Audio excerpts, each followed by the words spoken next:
দুর্ঘটনায় হোক, কিংবা লঞ্চ ডুবিতে হোক, কিংবা আগুনে পড়ে হোক, কিংবা আত্মঘাতী হামলায় হোক, যে যেখানেই মারা যায়, কবরের তিনটা প্রশ্ন তার জন্য আছে না নাই? ইসলাম বিরোধীদের জন্য প্রশ্ন তিনটা, আপনারা যারা মুমিন তাদের জন্য চারটা, আপনাদের জন্য একটা বেশি। আলহামদুলিল্লাহ কোন? কবরে এসে প্রথম প্রশ্ন করবে, মুনকার নাকির যখন চলে আসবে, 40 কদম যখন আত্মীয় স্বজনরা লাশটাকে কবরের মধ্যে দিয়ে 40 কদম চলে যায়, তখনই ফেরেশতা চলে আসে। আহা, শেষ, সব শেষ। এসেই পরীক্ষা শুরু। মার রব্বুক, তোর রবের নাম কি? চিল্লায় বলেন, আমাদের রবের নাম কি? আমরা বলবো রব্বি আল্লাহ, আল্লাহ আমারে রব। তোমার দুনিয়াতে আমি যেদিকে তাকাই, অথই নিয়ামতে ডুবে আছি সবাই।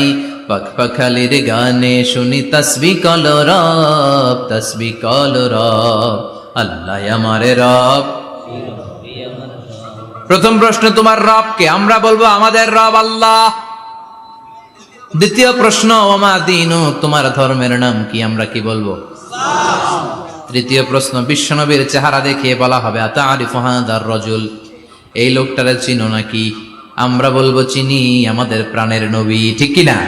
চাঁদের চেয়ে সুন্দর তুমি নবী আমার কমলিওয়ালা, দু জাহানের বাদশা তুমি প্যারা নবী সাল্লে আলা, চাঁদের চেয়ে সুন্দর তুমি নবী আমার কমলিওয়ালা, ঠিক কি না? তিনটা প্রশ্নের যথাযথ উত্তর যখন দিয়ে দিলেন, আপনার জন্য অতিরিক্ত আরেকটা প্রশ্ন করা হবে, ওয়ামা ইলমুক, তোমার নলেজ কি?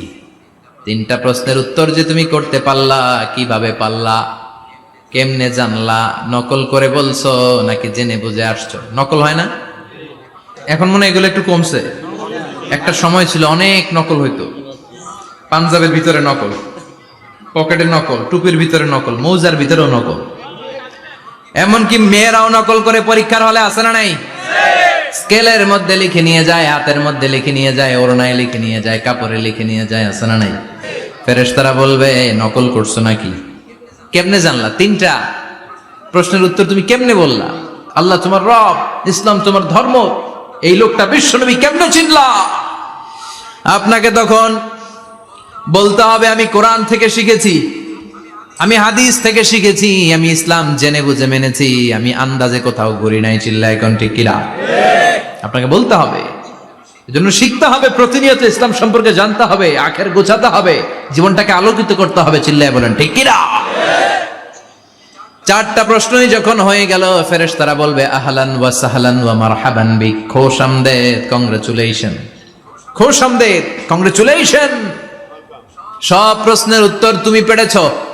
ফায়ুফসাহু লাহু কবরুহু ৭০ যিরান, আপনার কবরটারে ৭০ হাত লম্বা করে দেয়া হবে। ওয়া ইফতাহু লাহু বাবুন ইলাল জান্নাহ, আপনার কবর থেকে জান্নাতের দিকে দরজা খুলে দেয়া হবে। ওয়া ইউলবাসু মিন লিবাসি আহলিল জান্নাহ, জান্নাতের দুইটা রেশমি কাপড়ের পোশাক এনে আপনারে পরিয়ে দেয়া হবে। আর বলা হবে নাম কানাউমিল আরুস, ঘুমাও, sleep, you should get some sleep now, তোমাকে লম্বা সময় পাড়ে দিতে হবে, ঘুমাও। কানাউমিল আরুস, যেমনি বর বাসর রাতে আরামসে ঘুম দেয়, বাসর রাতে যেমনি বর কনেকে নিয়ে মধুর ঘুম দেয়, তুমিও ঘুমাও, কেউ তোমার ঘুম ভাঙবে না। কিয়ামতের জন্য ইসরাফিলের সিংহায় যে ফুৎকার আছে, ওই ফুৎকার ছাড়া কোনো কিছুই তোমার ঘুম ভাঙাতে পারবে না। আলহামদুলিল্লাহ পড়েন। আল্লাহ আমরাও যেন চারটা প্রশ্নের উত্তর দিয়ে লম্বা একটা ঘুম দিতে পারি, পড়েন আমিন।